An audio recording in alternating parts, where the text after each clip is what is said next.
హేమలంబి నామ సంవత్సరంలో కుంభరాశి వారు ఎటువంటి ఫలితాలను చూడబోతున్నారు?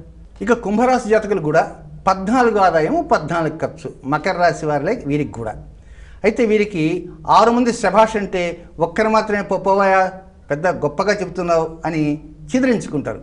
కానీ ఒక్కరే కదా చీదరించుకునేది, 5 మంది కీర్తిస్తున్నారు కదా, కనుక దాని గురించి ఆనందించాల్సి తప్ప మీరు బాధపడాల్సిన అవసరం అంటూ ఏమీ లేదు. 14 ఆదాయం 14 ఖర్చు కంటే తీపి మాట మరొకటి చెప్తా. అదేమిటంటే ఈ అక్టోబర్ 27వ తేదీన మీకు లాభస్థానంలో శని సంచారం చేస్తాడు దానికి వస్తున్నాడు. లాభస్థానంలో 2.5 సంవత్సరం ఉండి ఆ తర్వాత ఏలినాటి శని ప్రారంభమవుతుంది. మీకు 2020వ సంవత్సరం జనవరి 24వ తేదీ ఏలినాటి శని ప్రారంభమవుతుంది. అక్కడి నుంచి 7.5 సంవత్సరం అంటే ఈ సంవత్సరం అక్టోబర్ 27 నుంచి 10 సంవత్సరాల పాటు శని వడ్డిస్తూనే ఉంటాడు. విస్తరే మీకు పట్టదు కనుక మీరు పెద్ద విస్తరి కొనుక్కోవాలన్నమాట. కనుక ఒక విధంగా శుభవార్తలు వినేటువంటి అవకాశాలన్నీ కూడా ఈ రాశి వారికి ఉన్నాయి. అయితే ముఖ్యంగా ఏప్రిల్ 10వ తేదీ నాటి సాయంకాలం శనికి అంతర్గత శత్రువు ఎవరయ్యా అంటే చంద్రుడు. కనుక శని ఎవరు? మీ కుంభరాశికి అధిపతి. కనుక ఆ చంద్రుడు గురువుతో సయ్యాటలాడుతూ ఉంటాడనమాట.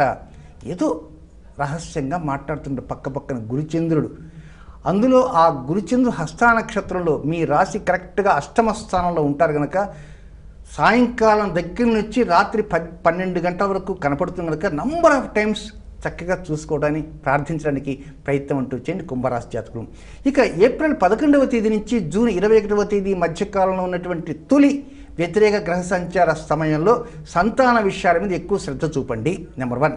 నెంబర్ 2, మీకు డబ్బు ఎక్కడి నుంచి వస్తుంది, ఎవరెవరికి ఇవ్వబోతున్నారు అనేది, మీ దగ్గర రాబడి ఎంత ఉంది, ఇక బ్యాంకులు ఎంత ఉంది, క్యాష్ ఇన్ హ్యాండ్ ఎంత ఉంది, ఇవన్నీ కూడా ఒక సరైనటువంటి రికార్డ్ అంటూ మెయింటైన్ చేయాలి ఏప్రిల్ 11 జూన్ 21 వరకు.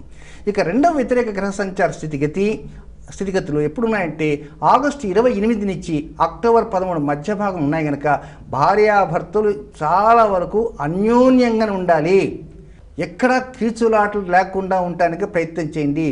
కీచులాటలు వస్తుంటాయి కానీ అది వడ్ల గింజలో బియ్యపు గింజలాగా ఉండాలి తప్ప పక్కింటి వారికి కూడా తెలియకుండా ఉండడానికి ప్రయత్నం ఉంటూ చేయండి భార్యాభర్తలు. ఆ ఒక్క జాగ్రత్త తీసుకోండి. ఆగస్టు 20 నుంచి మాకు వివాహం కాలేదండి అన్నా అనుకో, ఎవరైనా ప్రేమించడానికి మాత్రం ప్రయత్నం చేయవద్దు.